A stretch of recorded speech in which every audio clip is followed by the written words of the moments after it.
Hey, how you doing? This is Gaz from Forever Strong Fitness and Performance, and welcome to the 14-day Be Lean Blueprint. Now, the idea of this blueprint is it's not to get you shredded, like an Adonis or like these figure competitive models immediately in these 14 days. I'm not trying to sell you anything here. I'm the idea is to give you a 14-day kickstart to get you living healthier, feeling more energized, more focused, losing a few pounds in the process, and looking great and feeling confident about yourself, really. There's so much stuff out there that's just utter garbage where people are trying to sell you the next best thing because they want their product to go off the shelf, and people just come up with crazy, stupid ideas and make things super complicated and confuse everybody in the process. Well, the idea of this is to just basically, um, just get you on the right path to start off with, get you to understand what actually works, what doesn't work, and then the Lean for Life project community group will carry this on and get you to where you want to be ultimately. Okay, so without further ado, I will go on to some of the modules that we're going to cover in these videos. Now, these videos are going to be um, pretty short, pretty brief, and pretty to the point basically. The idea is not to be full of detail. Okay, it doesn't need to be full of detail. Your lives are busy enough. You've got enough going on. Okay, what you need to do is to understand the basics. You then need to apply the basics. There's one thing knowing what to do, and the other way is actually doing it.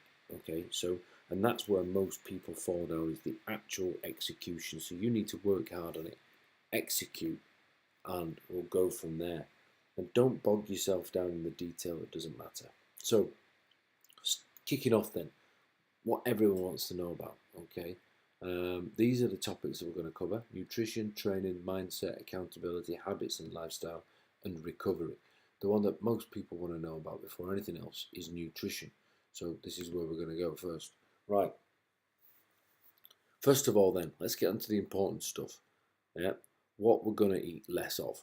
Now, we all have access to supermarkets and shops, and in this day and age, we've got access to more foods than we can ever imagine. If you go back 100 years and look at some of the people 100 years ago, they're all lean. There's very few people that are overweight, maybe the very elderly, and that's because of skin more than anything really, and lack of activity. But they ate properly. Okay, they ate. It wasn't a complicated. They didn't have the internet. They didn't have tons of information. They didn't have Joe Wicks and these lean in 15. None of this rubbish. They just ate properly. So what can we eat less of? Well, let's start from the top. Things like, and I'm going to name and shame, things like innocent smoothies that you probably consume yourself and give to your kids. They are laden with sugar. Okay, pick them up, turn them over, have a look at the nutritional content. They will be absolutely laden with sugar. They are not good for you in any shape or form. Forget the hype, forget the bullshit, forget the fact that it has on it gluten free and and this, that, and the other. It's just nonsense to I've got photographs. I'll post them up in the community group of there's Aldi are selling these sweets that are gluten free and this, that, and the other, and they're just like cola bottles. They're called koala bottles or something like that. And they're just marketed for kids, and that's how they sell them. Okay, so just be wary of it.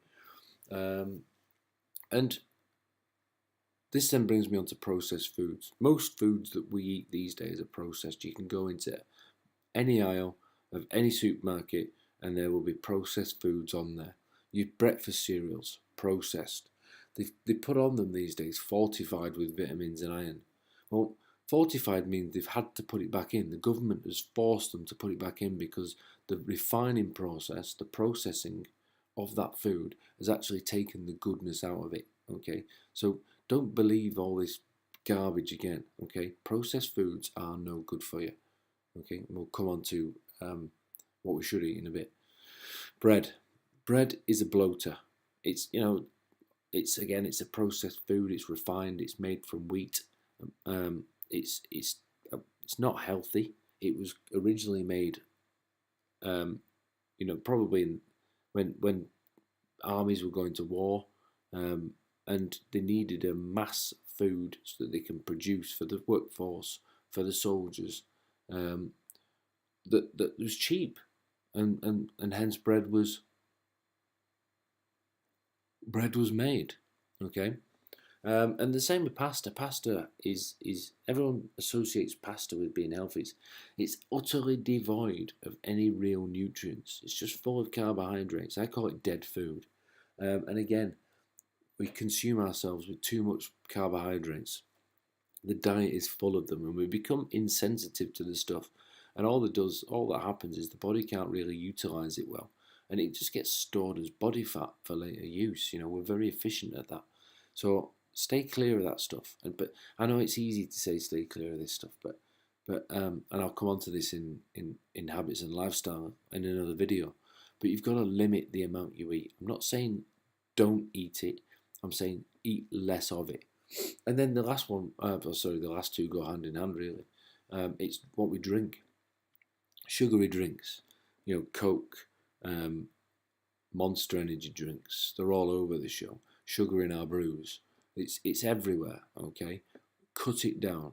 The amount of calories you probably consume in your drink, Starbucks, Costa, those types of things. It's unbelievable the amount of calories. You can have a meal. In Starbucks, you can drink a meal in about 5 minutes. And it won't fill you up. So you go home, you've had this Frappuccino, Mocha Chocolate, or whatever it is, and you've consumed about 600 calories. You then go home and eat a meal, and then you might have a couple of snacks. And then you might have a glass of wine or two. And before you know it, you're wondering why you put pounds and pounds and pounds on. Well, the answer's there, okay? And then alcohol. Alcohol is again dead calories. It's full of calories. It's full of energy, and your body will burn it off first. So the more you drink, the more calories you're going to burn off from alcohol. So just limit it down a couple of times a week, 1 or 2 glasses. That's it, and we'll see where we go from there. Okay, so what should we eat more of? Right, it might sound boring this, but you need to drink water. Water, the body is made up of 70% of the stuff, approximately. We use it every day to flush our system out, to transport nutrients around the body, to refresh our muscles, bones, eyes, skin. Everything is refreshed and purified with water. So drink the stuff. If you don't like the taste of it, then put a little bit of fruit in it, or put some ice in it to refresh it. But drink more water. It's as simple as that. Have it with green tea, some other forms of herbal teas, but get more of it down you. Most people are suffering from a lack of water intake. So get some water down you. Protein. Protein is the building blocks of all muscles. So if you're going to train, then you need to eat some protein, okay? It also does lots of other things in the body, which I'm not going to go into in this video. But one of the key factors of protein, and this might open your eyes, is that it keeps you fuller for longer, okay? It burns more energy than any other macronutrient. So protein, carbohydrates, fats. Protein is the one out of all the three that keeps you full. People will say that carbohydrates keeps you full. That's not true. Okay, it's protein. If you ate say a piece of salmon with some beans, and I don't mean baked beans, I mean proper beans, adoki beans, cannellini beans, butter beans, that type of thing, you will feel full for quite some time. Okay, so it's the protein that keeps you full. So eat more of it. Sources of protein, I'll make another video about this at some other point, but meat, cottage cheese, dairy, there's beans, there's if you're a vegetarian, there's tofu, there's lots of protein options. You've got protein shakes, there's protein yogurts these days, eggs are a great example. There's loads of protein out there. We should also be having vegetables, lots and lots of vegetables, especially green vegetables. It's plentiful, it's there, it's voluminous. You can eat lots of it without really putting any calories inside you. And we'll come on to portion control in a bit, but green vegetables are your superfoods. Get them down you. It's as much as as much as I'm going to say on that. They are full of nutrients. They are dense in vitamins and minerals. Your body will utilize that stuff and you will feel the benefit. And then you've got fats. There's a lot of misconception out there still that fats make you fat and are bad for your heart. This is so untrue, it's unbelievable. Fats are really, really healthy. There's only one type of fat really that's not good for you, and that's called hydrogenated fats or trans fats. And that's made in the processing of refined foods. So all your ready meals, all your cookies, all your sweets, all your treats are full of trans fats. Okay, things like saturated fat, your animal fats, your poly and monounsaturated fats, they're good for you. Okay, eaten in moderation, and I'll come on to that again in a minute. Things like olive oil, the fats on your meat, the fats in your fish, things like that. They are useful. Butter is good for you. Okay, eat your fats. Portion control then. Most people get this wrong. So we need to cover this. And I'll just collapse these. First of all, there's two ways I suggest you can do this. You can do it via hand sizes. And what I mean by that is parts of your hand you can measure out, because there's nothing worse than someone obsessing about a set of weight scales, kitchen weight scales, measuring every last gram and bean, and it just doesn't make that much of a difference. Okay, and you probably just haven't got time to do it anyway. So hand sizes is an effective way. And what we do with this is basically with protein, just take the palm of your hand, and the thickness of your hand as well. So some people say, well, if I can have 10 chicken breasts, the palm of my hand stacked on top of each other, I can eat all that, trying to be clever. No, the size of the palm and the thickness of your hand. Okay, so that roughly equates to a chicken breast or a 4-ounce steak, something like that. Okay. And then fistfuls of vegetables, so a fistful of broccoli, a fistful of cauliflower, a fistful of carrots will do for vegetables, or a fistful of spinach, something like that. With fats, it's generally thumb size. So if you take 6 almonds, say, and put them against your thumb, how's that going to measure up? You'll probably find that that's about right. Where, something like walnuts, again, and if you think how much you do consume when it comes to nuts, it's a bit of an eye-opener.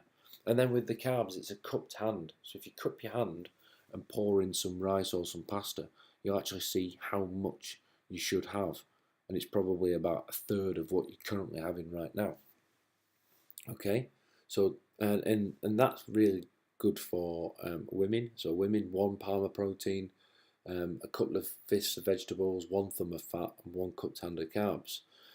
Men, you could double that really, okay? And your hand size will generally be proportionate to your body size.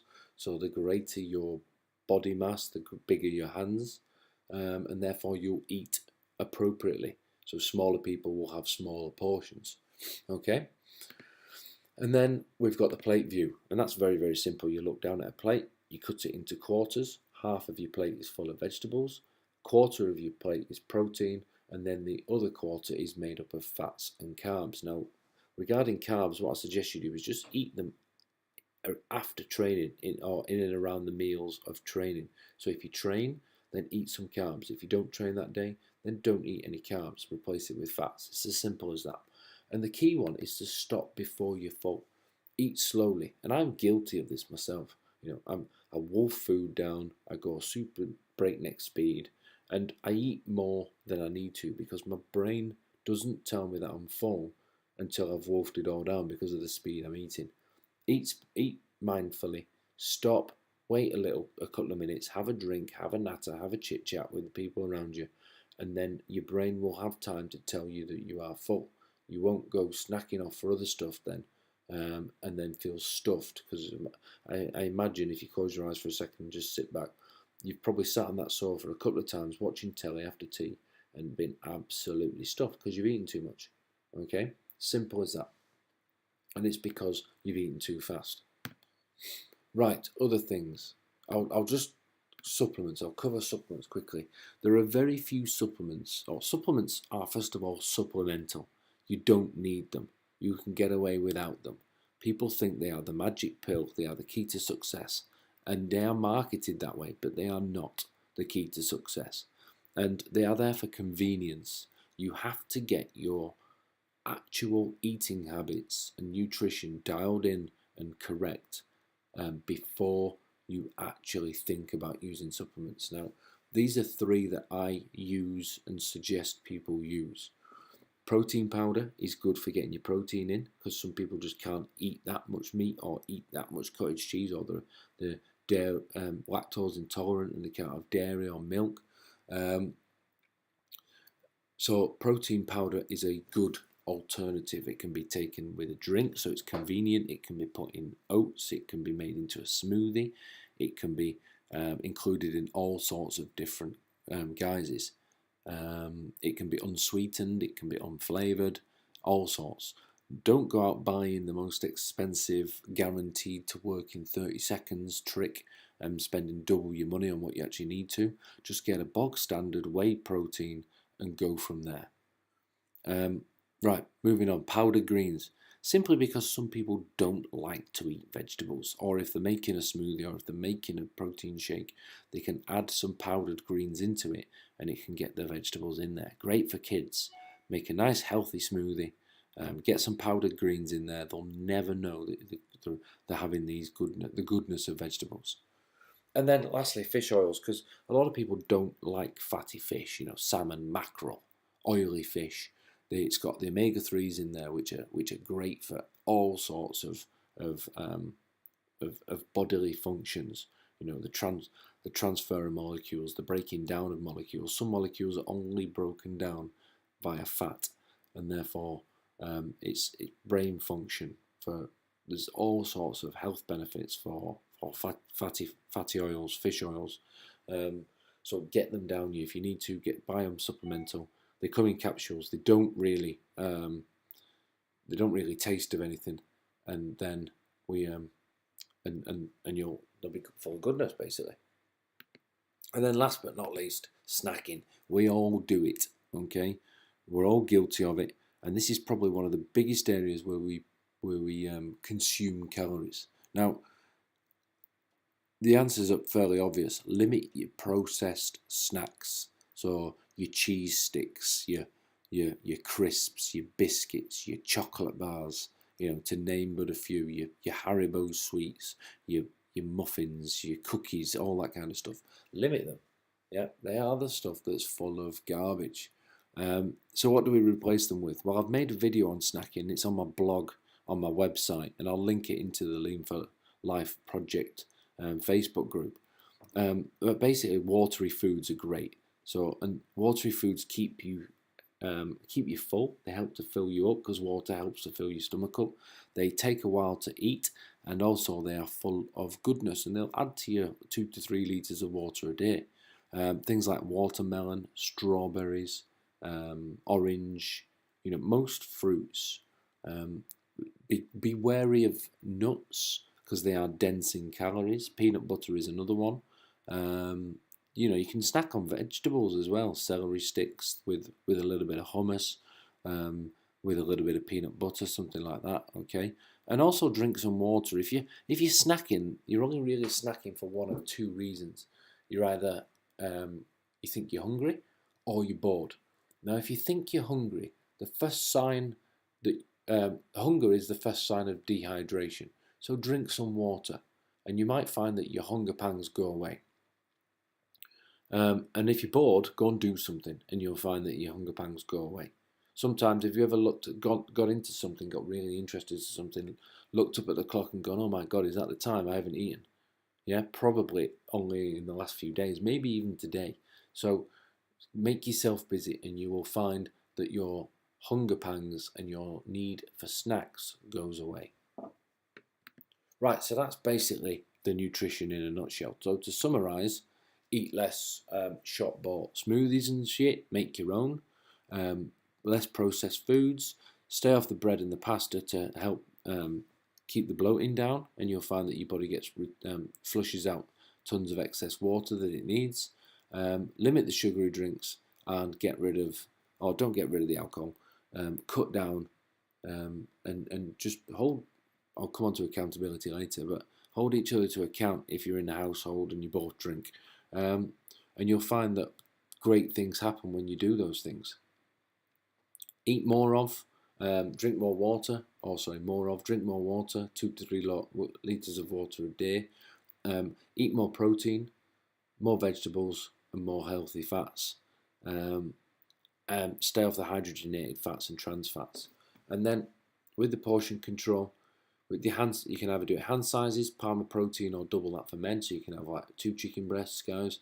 Fists of vegetables, get them laden on there, especially the green stuff. Thumbs of fats, be very wary and careful about the size of fat portions because you can easily overconsume. A cupped hand of carbs in and around the training window. If you're going to do it via the plate, it's a quarter plate of protein, half a plate of vegetables, quarter plate of fat, stroke carbs, and then eat mindfully, eat slowly before you are full. Now, some people will say stop when you are 80% full. I'd like someone to be able to tell me how I gauge when I'm 80% full. Okay, now I understand the significance of 80%, but you know it's garbage. Stop before you're full. Okay, it's as simple as that. And if you do those things, and if you keep it simple, and if you stick to those basics, you will start to see success almost immediately. Okay, you'll feel better, you'll feel healthier, your skin will look better, you'll have more energy, you'll be more focused, and you will see those results, and you will want to carry on. Okay, so that's pretty much the nutrition in a nutshell. What I'll cover in the next video is going through the training and recovery. Okay, followed in a third video by mindset, accountability, and habits and lifestyle. Hope you found that useful. I'm sure you did. I'm sure you picked up some stuff. Just go and implement it. Don't make it complicated, and don't overthink this. Snacks. I'll just finish on the snacks. Supplements, kind of forget supplements. It was almost an intro. Snacks. This is the one you've got to nail. Okay, especially when you're in your workplace and people are coming in and putting stuff on the desks. Have tricks, strategies, and have something available with you that you can take to work, such as boiled eggs. Unshell your boiled eggs, put them in some tissue paper, kitchen roll, and eat them. Have an orange, have an apple, that type of thing. Drink some water. Have a green tea available that you can drink. Okay, nail those things, and you will be in a better place. Thanks for listening. Hook us up on the Lean for Life project. If you've got any questions, post them in the group, in the pinned post, and we will get them answered. Okay, we're here to help. Thanks very much for listening. Cheers now. You have a great day, and I will hear from you soon. Look forward to the next video.